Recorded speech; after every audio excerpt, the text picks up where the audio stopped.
All right, Coach, tell the truth Monday. I recall in your press conference last night, the word execution was mentioned a lot, which I assume means it wasn't to your liking. After a few days, extra days, to come into that game, how does that happen? How does that make sense to you that you do have that issue? Yeah, I wish that it did make sense. But I do know this. Going into the game, I liked the week of practice. I liked that we had more time together, the throwing, the movements, all the stuff that goes with that. That didn't all the way express itself into the game.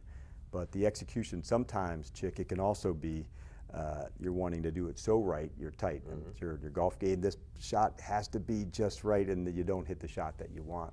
And so I want to make sure for you, for our fans, for everybody to see us playing, that they see this relentless finish, the energy, the toughness. That's when we're at our best. And I felt over the last couple weeks trying to be just right, as opposed to, man, let it rip and we'll make up for a misfit or a mishit with just this ethnic, the effort and the toughness to go. And so that's our identity, and that's what I want to make sure comes across all the time. The guys are plenty tough. They're never out of the fight, but I want to make sure the execution can come just by doing it over and over and over again. I'm assuming that's part of the message. You met with your squad today. As I'm coming in, a lot of guys are I can hear tires screeching, right? And I can see it on their face still. Yes. What was the message to them as they left this building? First of all, I said that 3 months in, nothing's been decided, and that honestly fires me up. And we get a chance to put that identity that we're wanting to be on tape, on display, and so can we have the discipline just to have that focus on that? And so not look past it, not look behind it. And I even said, I think the first few weeks as we're building it, nobody knew what we were going to be and let it rip. And now that we're, okay, you're doing this, you want to be just so right. No, man, our identity has to be the same all the time. That toughness, the speed, the physicality, let's put that on display, and the winning will take care of that. Folks don't know this, but before you come to talk to me, you have a conference call with the ownership group. Yes. Okay. I'm going to make a slight joke, and then in years past when that happened, you had no idea what was going on in those conference calls. For you, what takes place in those conference calls with Josh Harris and company? Yeah, so it's Adam and I together on the call, and we want to give Josh a recap of what happened.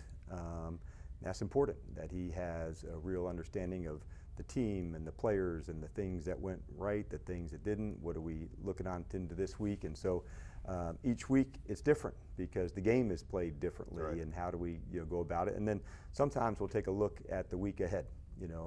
How much do you know about this opponent and the new one to go? So it's actually been a really cool experience each week that he gets to know us and the team better and better as we're going. So we use some analytics, we use some video, we have discussions, injury reports. So it's a really informative call.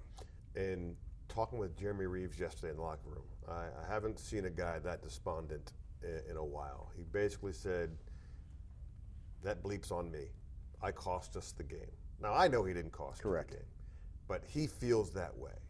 And so when you have a player that reacts that way, as a head coach, if you hear about it, do you make a concerted effort to make sure that he, dude, it's okay? Or do you let somebody else take care of that? No, you want to make sure, especially for a leader such as him, that's the natural one to look inwards first. And one of the things, Chick, that I love about here is that from a players and coaches side, they're in this fight together. And you may have seen, in any sport, sometimes it's, coaches, the players aren't doing this, or the players may go, the coaches don't call this, and so that's not the case here. And what I do love about this group, execution and winning, it's players and coaches doing it together, and that's a shared responsibility. And it doesn't surprise me one bit that a guy like Jeremy wants to be right in the front of everything. He said, no, I'm the one, but that is not the case. Right. And but that's what the leaders do. And he's talking about the 99-yard kickoff return from Turpin. The question was, you have to kick it out of the end zone. You said yesterday that sometimes it's more difficult to kick out of the end zone. Yes. But you're giving it to a guy. It kind of, the dirty ball worked. It did. From the standpoint of that was executed. But you also gave it to one of the top guys in the game. And we had another kicks too. So it wasn't the only time in the game. But execution always comes, it's a leverage. It's, the way that you play it. I would trust our group, the way they cover, the speed that they do it with. And so I'll certainly give credit to Turpin and the return, for him to execute into that moment. You don't get them back. Right. So you want to make sure, hey man, own it each time to go. And as the division game goes, that was a lot of roller coasters in a short amount of time. Yeah. And but the battle-tested moments for a younger team coming together, it's hard, but you need them, and you don't tack on culture just from good wins.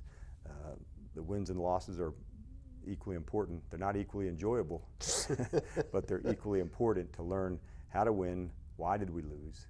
How do we not do that again, and apply those lessons? And so even some things from last week at Philly, we were able to apply in a better sense this game, and that'll be the case again. You always are digging to say, how do we do it better? And you just want to keep going. I wish it all went up, but you have to go through the bumps as well. You mentioned roller coaster. I mean, the fan base who's watching that game, 38 points in the final 8 minutes of that game. They are, at one point, absolutely on top of the world, and the next they want to just, go to sleep in their own beds at some point and just, hide. What do you go through? I know you got the game, you're thinking next play, all of it, but when you go back and look at it, or when you go on the drive home, you're just like, what the hell just happened? Yeah, and one, I want to acknowledge the fans, because you felt that energy yesterday. You felt the crowd, you felt it, and it was awesome to have that kind of atmosphere in our stadium. In the moment, you're thinking of what's next.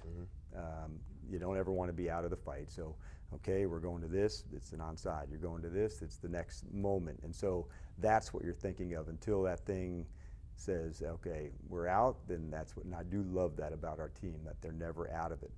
After the game, locker room, obviously on a game like that, there's emotion and anger that goes with it, but it's why we care so much. If it was at the end of a championship season, you see teams crying, it wasn't, it's because of how hard it was. Right. And so going through games like yesterday, it's hard.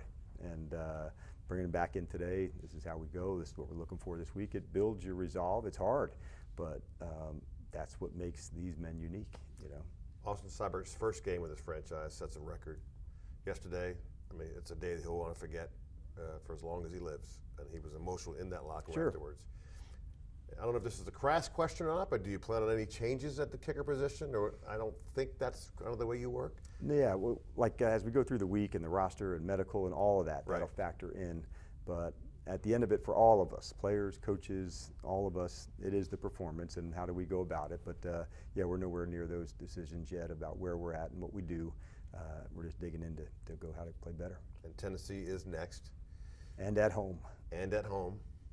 What's the one thing you want to see from your guys on Sunday? I want to see just an absolute downpour of aggression and speed and finishing. And if those things take place, the score will take care of itself. I want to make sure that you and the fans, everybody that's watching us play, says, okay, there's the identity Coach was talking about. That's it. Because you've seen it, they have seen it. I want to make sure that comes through loud and clear for the entire 60 minutes. See you Sunday. All right, thanks, man.